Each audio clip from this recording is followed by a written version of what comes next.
Tears streaked down Eleanor Blackett's face as she stood trembling before the town council of Redemption Springs, Colorado, in the summer of 1878. But not a single soul in the dusty meeting hall seemed moved by her plight. The 5 men seated at the long pine table exchanged skeptical glances, their expressions hard as the rocky terrain that surrounded their burgeoning mining town. "Miss Blackett, you've been making these accusations for weeks now," said Mayor Holloway, a portly man with thinning gray hair and spectacles that magnified his already bulging eyes. "Without evidence, there's nothing this council can do about your claims." Eleanor clutched her handkerchief tightly, her knuckles white with frustration. "I've told you repeatedly that the Silver Summit Mining Company has been siphoning water from Willow Creek. My father's farm is dying. Everything he worked for is withering away while Mr. Donovan grows richer by the day." From the back of the room, Prescott Donovan, owner of the mining company and the wealthiest man in the county, cleared his throat. "The council has already heard my engineer's reports. The water shortage is due to the drought, not my operation. Perhaps if your father had better irrigation methods—" "My father had the finest irrigation system in 3 counties before he died," Eleanor interrupted, her voice cracking. "And within months of his passing, your men diverted the creek. I've watched them do it." Mayor Holloway sighed heavily. "Miss Blackett, your grief over your father's death is understandable, but these continued accusations without proof are becoming tiresome." "I'm not imagining this," Eleanor insisted, tears flowing freely now. "Please, just send someone to investigate properly. My mother and I will lose everything if this continues." Councilman Weathers, a rail-thin banker with a perpetual scowl, leaned forward. "Young lady, I knew your father well. Harrison was a pragmatic man. He wouldn't approve of his daughter causing such a spectacle with these female hysterics." The words stung Eleanor like a physical blow. She looked around the room at the unsympathetic faces of the townspeople. Many had been friends of her father, or so she'd thought. Now they averted their eyes, or worse, stared with a mixture of pity and annoyance. The door to the meeting hall swung open suddenly, bringing with it a gust of hot summer air and the distinctive sound of spurs jingling against the wooden floor. Heads turned as a tall figure moved into the room, his shadow stretching long in the late afternoon light. Clayton O'Malley removed his hat, revealing sun-streaked brown hair and a face weathered by years under the open sky. He had arrived in Redemption Springs just 2 weeks earlier, taking work at the livery stable while he decided whether to move on or stay. Though new to town, he commanded attention with his quiet confidence. "Pardon the interruption," Clayton said, his voice carrying across the now silent room. "But I couldn't help overhearing the commotion from outside." Mayor Holloway frowned. "This is a town council meeting, Mr. O'Malley. State your business or kindly wait outside." Clayton stepped further into the room, his eyes finding Eleanor's tear-streaked face before addressing the council. "My business, Mayor, is that I've spent the past week riding the boundaries of this town, getting to know the lay of the land." He paused, running a hand through his hair. "And I've seen exactly what Miss Blackett is describing." A murmur rippled through the crowd. Donovan straightened in his chair, his jovial expression hardening. "That's preposterous," Donovan snapped. "You've been in town for 2 weeks? What would you know about water rights or mining operations?" "I know enough," Clayton replied evenly. "Before coming here, I worked 6 years with the Colorado Territory Water Commission. I know a diverted creek when I see one." Eleanor stared at the cowboy, hope flickering to life within her for the first time in months. She quickly wiped her tears, straightening her spine. "What exactly are you claiming to have seen, Mr. O'Malley?" asked Councilman Peters, the only member who seemed genuinely curious rather than dismissive. Clayton took a few steps forward, coming to stand near Eleanor. "3 days ago, I was tracking a stray horse that had wandered from the livery. My search took me up into the foothills, just beyond the northeast ridge of Donovan's mining claim." He reached into his vest pocket and pulled out a folded piece of paper. "I found this posted on a tree next to a newly built dam and sluice gate that's redirecting at least half of Willow Creek's flow away from its natural course and into a reservoir that feeds directly into the mining operation." He unfolded the paper, an official-looking document with the Silver Summit Mining Company letterhead, and handed it to Mayor Holloway. "It's a work order signed by Mr. Donovan himself, instructing his foreman to ensure adequate water supply regardless of downstream considerations. The date on that order is 2 weeks after Harrison Blackett's funeral." The room erupted into whispers. Eleanor felt her knees weaken with vindication. Donovan shot to his feet. "This is outrageous. You have no right to trespass on my property." "I didn't trespass," Clayton replied calmly. "The dam is outside your claim boundaries, on public land. That's why it's illegal." Mayor Holloway studied the document, his expression grave. "Prescott, is this your signature?" Donovan's face had turned an alarming shade of red.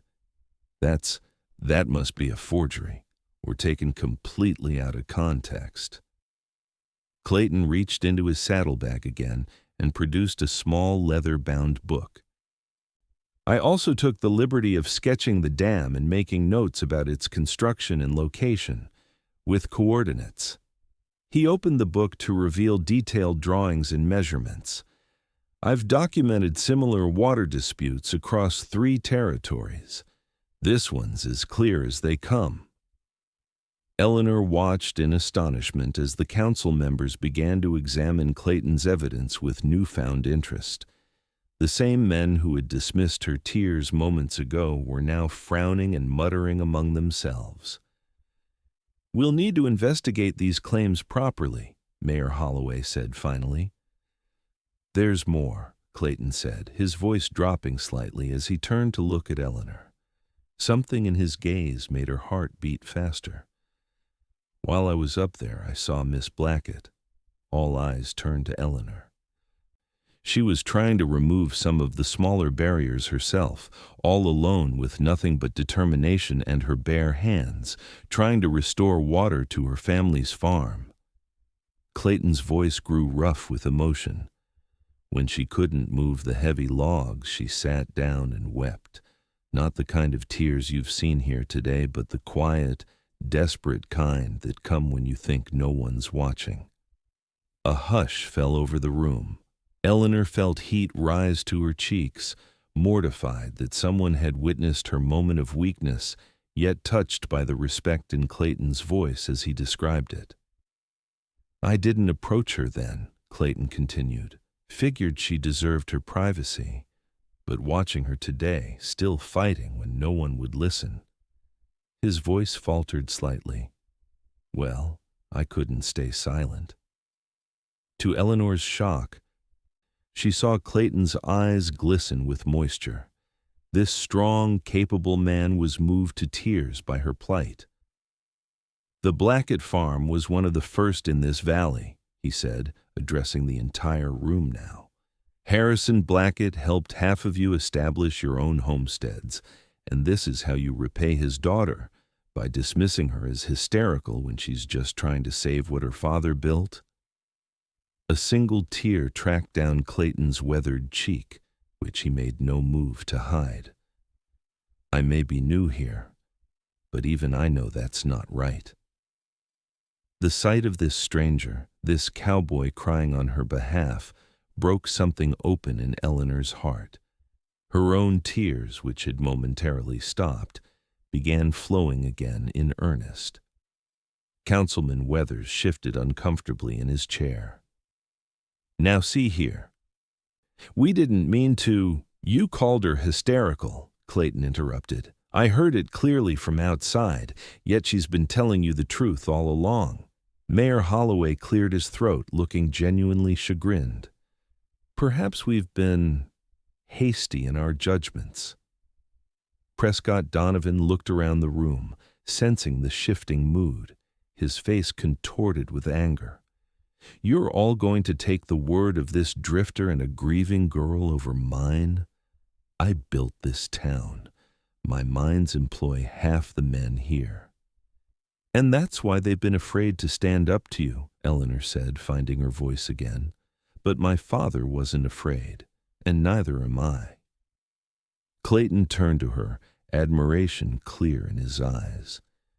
"You shouldn't have had to fight alone." Their gazes held for a long moment, something unspoken passing between them.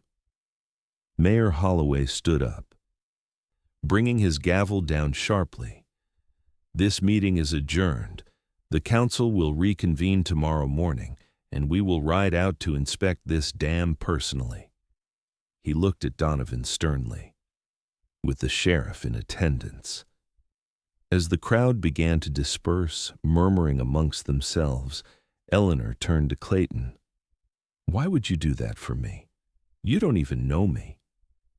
Clayton gave her a small, gentle smile that transformed his serious face.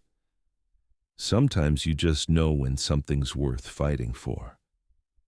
He held out his handkerchief to her.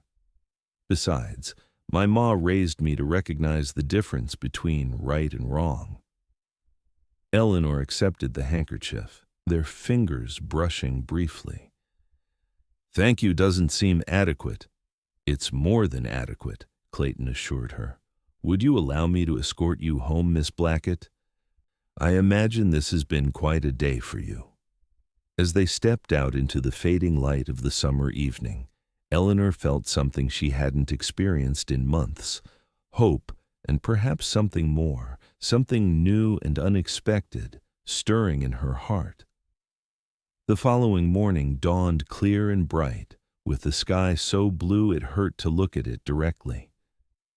Eleanor was up before sunrise, nervously pacing the worn floorboards of the farmhouse kitchen. Her mother, Sarah Blackett, watched her with concern while preparing a simple breakfast of cornbread and preserves. "You should eat something, Eleanor," Sarah said gently. "Whatever happens today, you'll need your strength." Eleanor stopped her pacing and sank into a chair at the table. What if they still don't believe me, even after seeing it with their own eyes? What if Mr. Donovan has somehow removed the evidence? Sarah reached across the table and squeezed her daughter's hand. "Then we'll find another way. We Blackett women don't give up easily." A knock at the door startled them both. Eleanor rose quickly, smoothing her skirts before opening the door to find Clayton O'Malley standing on their porch, hat in hand. The early morning light caught the gold flecks in his hazel eyes, making them seem to glow. "Good morning, Miss Blackett," he said with a small bow of his head. "I hope I'm not calling too early." "Not at all, Mr. O'Malley," Eleanor replied, suddenly conscious of her simple calico dress and hastily pinned hair. "Please come in. This is my mother, Sarah Blackett."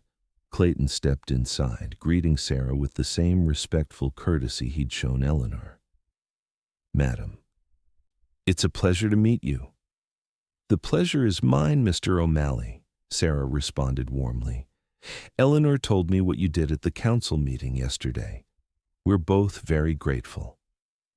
Clayton's cheeks colored slightly. "I only did what anyone with a conscience would do." He turned to Eleanor. "I came to offer you a ride to the dam site. The council and Sheriff Taylor are meeting at the town square in an hour." Eleanor's heart quickened. "You think I should be there?" I think it's your right to be there, Clayton said firmly. It's your land and livelihood at stake. Sarah nodded encouragingly. He's right, Eleanor. Your father would want you to see this through. An hour later, Eleanor found herself riding alongside Clayton as part of a solemn procession heading into the foothills.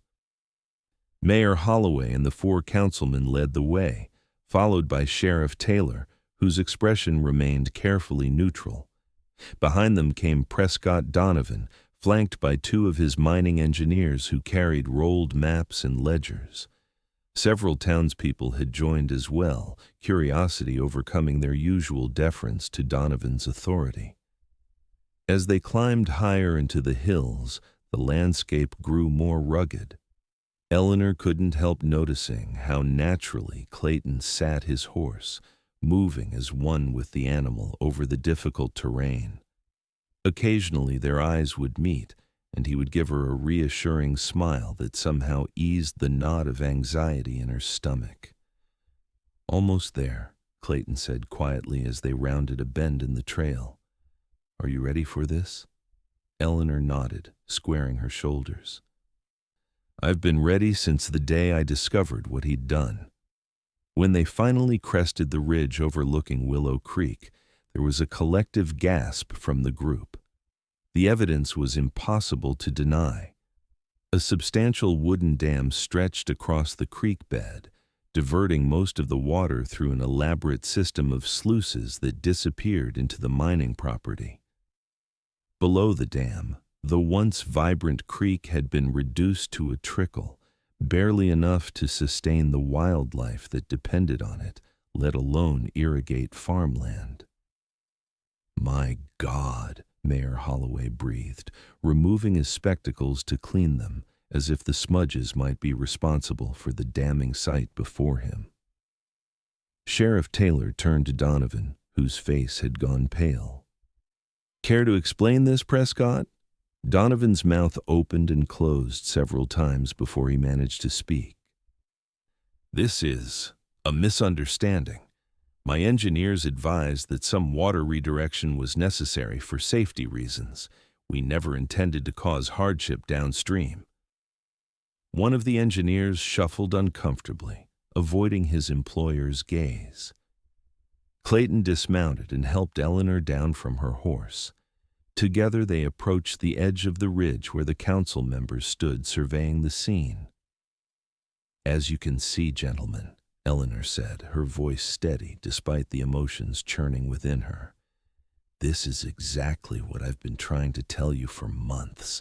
This isn't about a drought or poor irrigation practices. This is theft, plain and simple. Councilman Peters nodded gravely. Miss Blackett, on behalf of the council, I believe an apology is in order.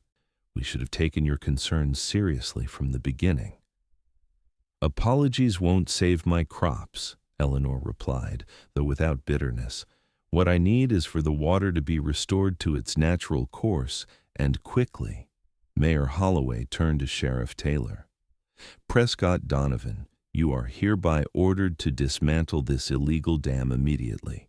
Furthermore, the town council will convene a special session to discuss appropriate reparations to the Blackett family and any other affected landowners. Donovan's face contorted with rage. You can't do this. My operation employs half the town. And it can continue to do so, Clayton interjected calmly. Once you implement proper water management practices that don't steal from your neighbors. For a moment, it seemed Donovan might lunge at Clayton. Instead, he spun on his heel and stalked back to his horse. This isn't over, he growled, loud enough for everyone to hear. Sheriff Taylor sighed heavily. I'll post deputies here to ensure work begins on dismantling the dam today. He tipped his hat to Eleanor. Miss Blackett, I apologize for not investigating your claims myself. As the group began making preparations to return to town, Clayton touched Eleanor's elbow gently. Would you walk with me a moment? Curious, she followed him along the ridge to a spot that overlooked not only the creek, but the valley beyond, including her family's farm in the distance. "From here you can see everything," Clayton said quietly. "The damage done, and what could be restored." He turned to face her, his expression earnest. "Miss Blackett, Eleanor, if you'll permit me, I want you to know that I admire your courage. Standing alone against a man like Donovan, fighting for what's right, even when no one believed you. That takes remarkable strength." Eleanor felt her cheeks warm at his words. It wasn't strength so much as desperation. That farm is all my mother and I have left of my father. "Even so," Clayton insisted, "most people would have given up or sold out to Donovan when he inevitably made an offer. You didn't." "Thank you," she said softly, truly seeing him for perhaps the first time, not just as the cowboy who had come to her defense, but as a man of principle and compassion. "Why did you really help me, Mr. O'Malley? The truth, please." Clayton looked out over the valley, considering his words carefully.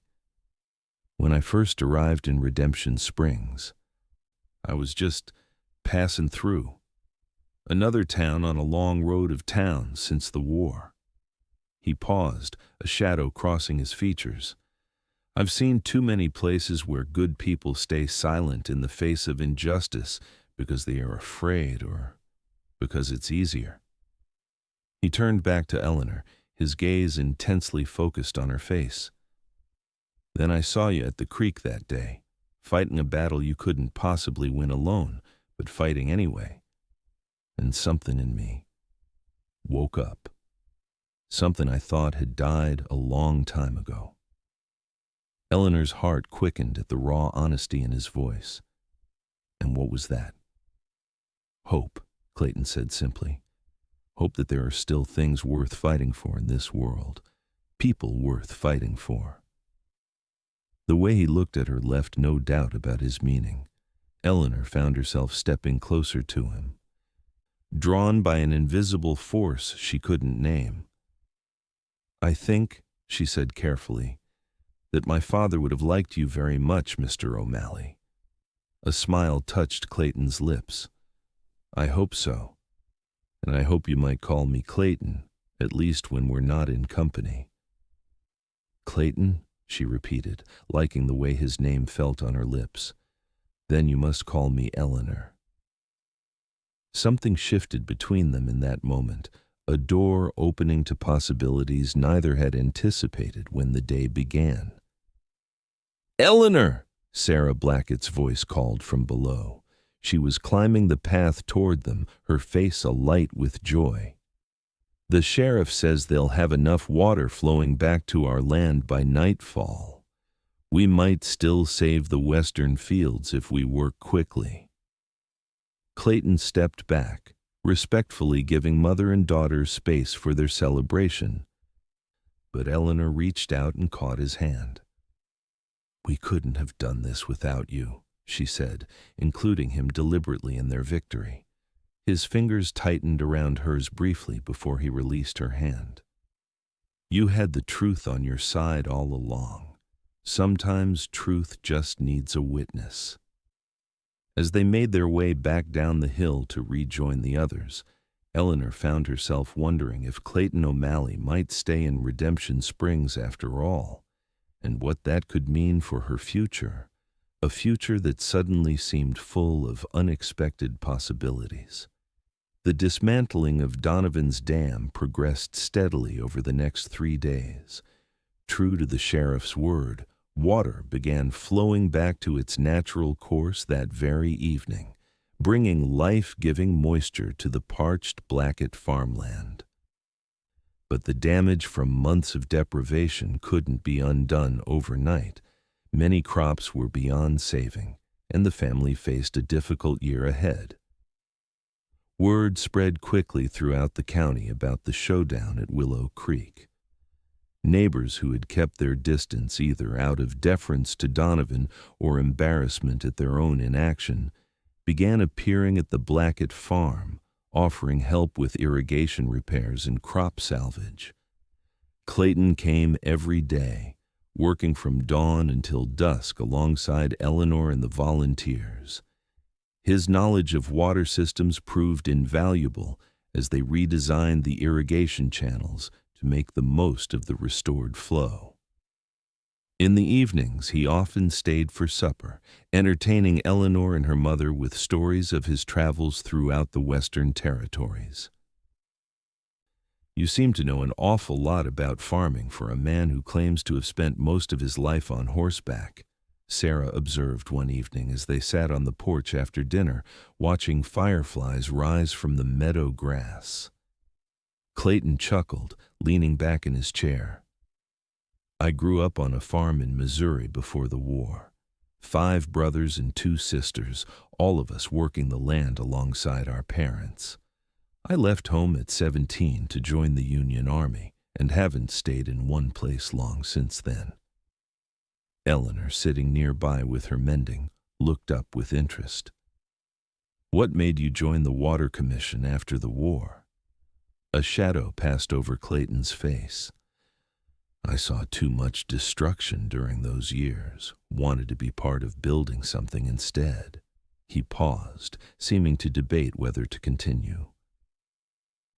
"Water rights may seem mundane to some, but out here, water means life. Helping ensure it's distributed fairly felt redemptive somehow." The sincerity in his voice touched Eleanor deeply. She was beginning to understand that beneath his capable, sometimes reserved exterior lay a man of profound feeling and conviction. "And what brings you to stay in Redemption Springs now?" Sarah asked, a knowing gleam in her eye. "You mentioned when we first met that you were just passing through." Clayton's gaze shifted to Eleanor, who felt her cheeks warm under his scrutiny. "I suppose I found something worth staying for." The simple statement hung in the air between them, loaded with unspoken meaning. Sarah, clearly pleased with this development, excused herself shortly after, claiming fatigue though her eyes sparkled with vitality. Alone on the porch, Eleanor and Clayton sat in companionable silence for several minutes, listening to the chorus of night insects and the distant hooting of an owl. "Your mother is a remarkable woman," Clayton said finally. "I see where you get your resilience." Eleanor smiled, setting aside her mending. "She's always been the strong one, even when my father was alive. After he died, I worried the grief might overwhelm her, but instead, she became even more determined to preserve what he built." "And you? What do you want for your future, Eleanor?" The directness of his question caught her off guard. She considered carefully before answering. "For so long, my only thought has been saving the farm. I haven't allowed myself to think beyond that." She looked out at the darkened fields, where new growth was already visible in the areas they'd managed to save.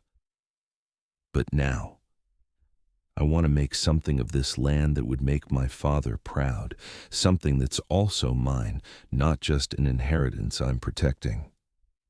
Clayton nodded thoughtfully. "I've been thinking about that. Your soil is good for more than just the grain your father grew. With the right approach, you could diversify fruit trees along the northern ridge, perhaps vegetables for the growing town market." "You've given this quite a bit of thought," Eleanor observed, touched by his interest in her farm's future. "Force of habit," Clayton replied with a self-deprecating smile. "I've spent years helping people maximize their water usage. Hard not to think about the land it nourishes, too." Eleanor studied his profile in the soft lamplight spilling from the window. "You know, for someone who claims to be a drifter, you seem remarkably invested in putting down roots." Clayton turned to face her fully, his expression serious. "Maybe I've been looking for the right place to plant them," The air between them seemed to vibrate with possibility. Eleanor's heart beat faster as Clayton leaned slightly closer. "Miss Blackett, Mr. O'Malley." The urgent call shattered the moment. They both turned to see young Thomas Jenkins, the blacksmith's son, galloping up the drive. "What is it, Thomas?" Clayton asked, rising quickly. The boy, no more than 14, was breathless with excitement or fear. "It's Mr. Donovan, sir. He's gathered a bunch of men from the mine and they're headed this way with torches. Sheriff Taylor sent me to warn you while he tries to round up deputies." Eleanor felt ice form in her veins. "Mother," she gasped, turning toward the house. "Get inside and lock the doors," Clayton instructed calmly, though his eyes had hardened to steel.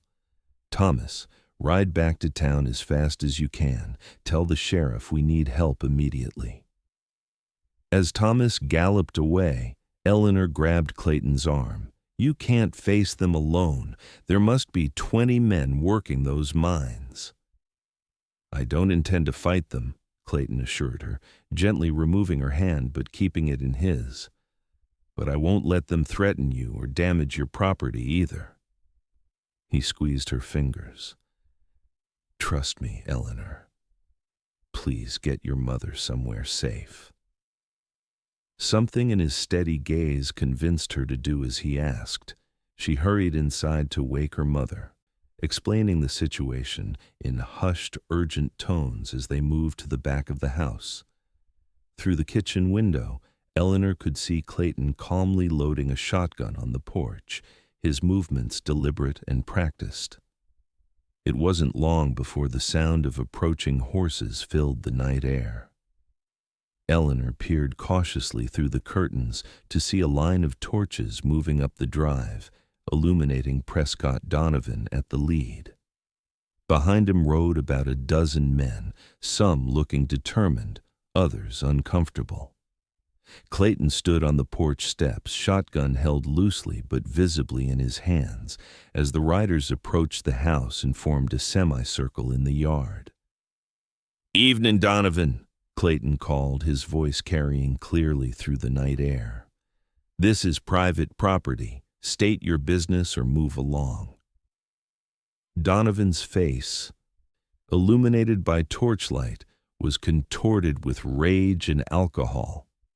"My business, O'Malley, is with you and that Blackett woman. You've ruined me. The council's fined my operation nearly into bankruptcy, and half my men have quit rather than be associated with water thievery, as they're calling it now." "Your actions ruined you," Clayton replied evenly. "Not mine, not Miss Blackett's." "My mine was the lifeblood of this town," Donovan shouted, swaying slightly in his saddle. "Now I'm being treated like a common criminal." "Because you committed a crime," Clayton stated flatly. "Now I suggest you and your men turn around and head back to town before you compound your problems with trespassing and intimidation." Donovan's face darkened further. "You think I'm afraid of you, Drifter? Or the law in this backward town?" He pulled a revolver from his coat. "I built Redemption Springs. I own it."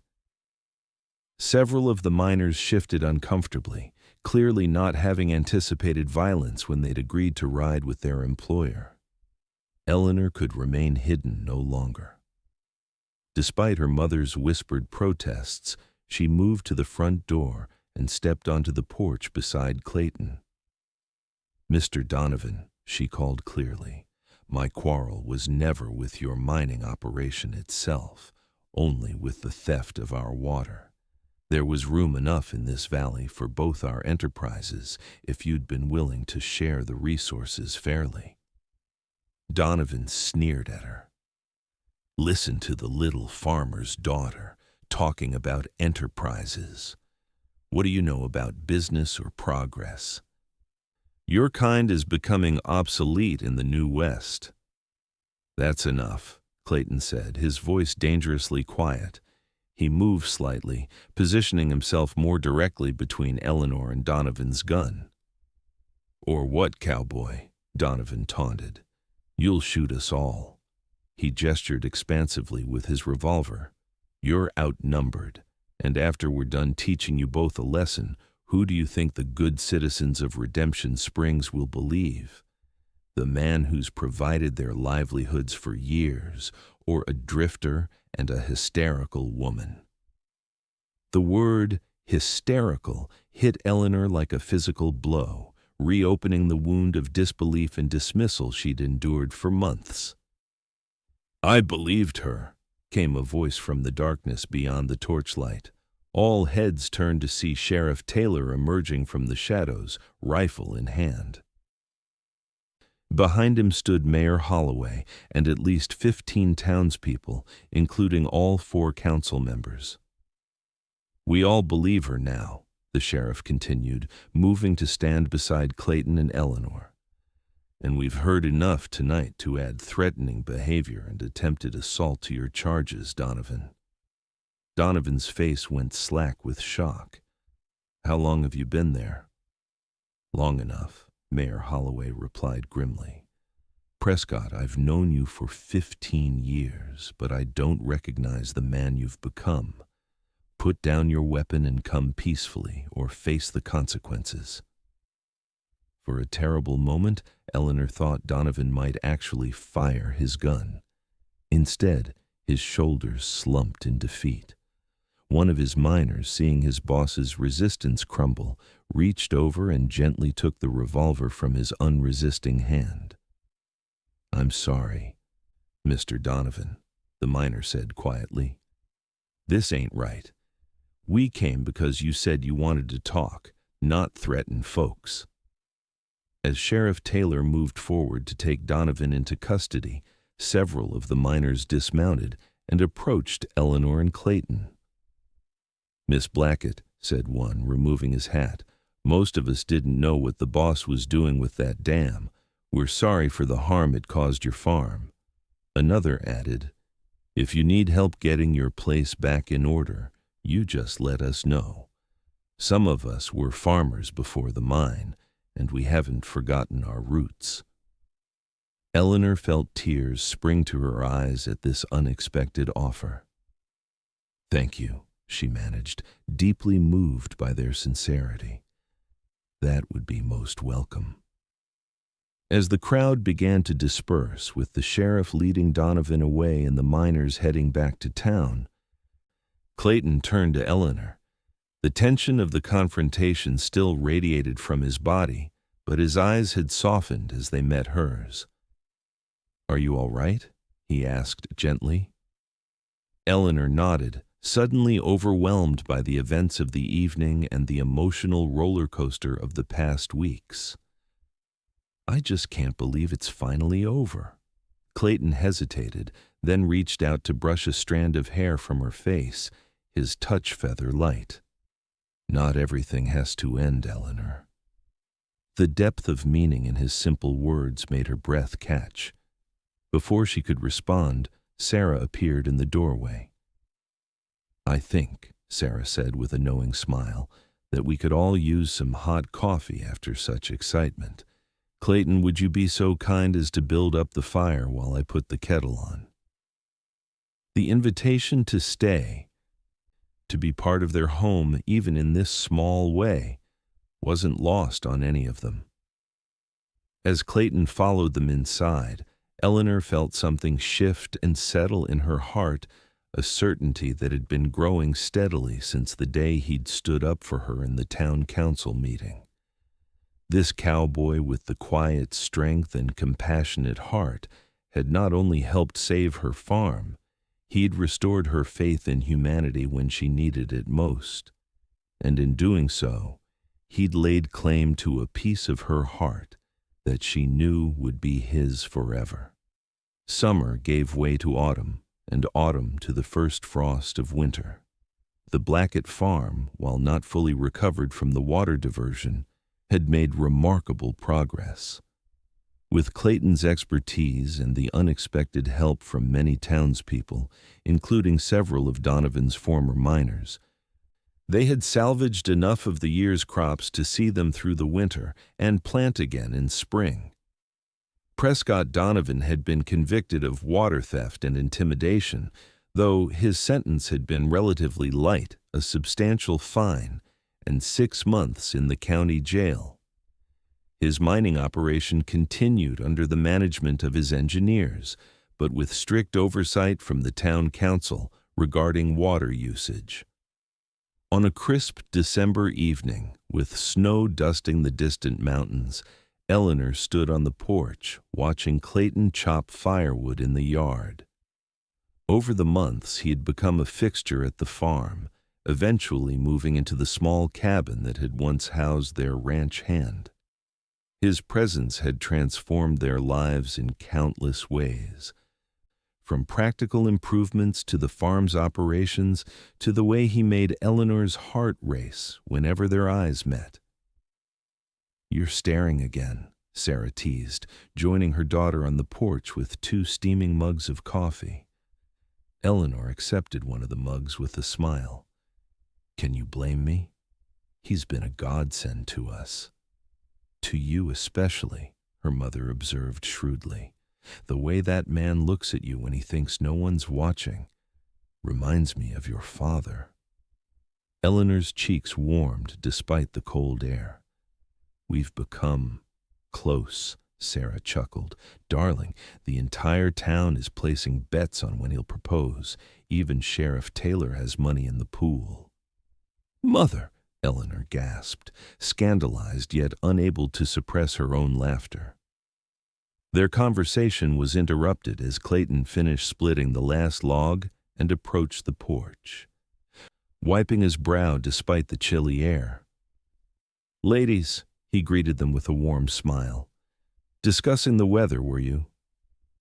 "Among other things," Sarah replied with a mischievous glint in her eye. "I was just telling Eleanor I think I'll visit my sister in Denver for Christmas. The train leaves tomorrow, and Martha's been inviting me for years." Eleanor turned to her mother in surprise.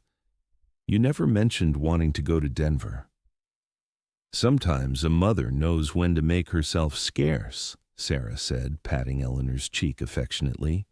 She handed her coffee mug to Clayton. "I believe I'll go pack. Don't stay out in the cold too long, you two." As Sarah disappeared into the house, Clayton raised an eyebrow at Eleanor. "Your mother is about as subtle as a stampeding buffalo." Eleanor laughed, leaning against the porch railing. "She means well." Clayton sipped the coffee, studying Eleanor over the rim of the mug. "I've been meaning to talk to you about something."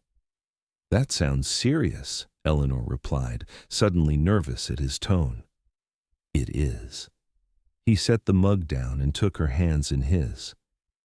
"Eleanor, when I came to Redemption Springs, I had no intention of staying more than a week or 2. I'd been drifting so long, I'd forgotten what it felt like to belong somewhere." Her heart began to race as he continued. "Then I saw you fighting for your land, crying those tears no one believed, and something in me changed." His voice grew husky with emotion. "You showed me what courage looks like. What love looks like, love for this land, for your father's legacy, for what's right." He reached into his pocket and pulled out a small, worn box. "I've been carrying this for weeks, waiting for the right moment. It was my grandmother's." Opening the box revealed a simple gold band with a small pearl. "I don't have much to offer, except my hands, my heart, and a promise to stand beside you through whatever comes, just as you've stood strong through everything life has thrown at you."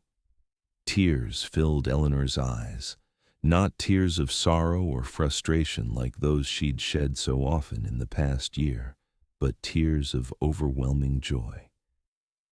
"Eleanor Blackett, would you do me the honor of becoming my wife?" "Yes," she whispered, then louder, "Yes, Clayton O'Malley, I will marry you." As he slipped the ring onto her finger, their eyes met in a gaze so full of promise, it made words unnecessary. When he pulled her into his arms and kissed her, Eleanor knew with absolute certainty that the tears that had once marked her as hysterical in the eyes of the town had ultimately led her to the greatest happiness she could imagine. They were married on New Year's Day, 1879, in the small white church in Redemption Springs. The same townspeople who had once dismissed Eleanor's tears now celebrated her joy. And when Clayton's voice broke with emotion during his vows, there wasn't a dry eye in the congregation. No one would ever again doubt the tears of Eleanor Blackett O'Malley or the cowboy who had believed in her when no one else would.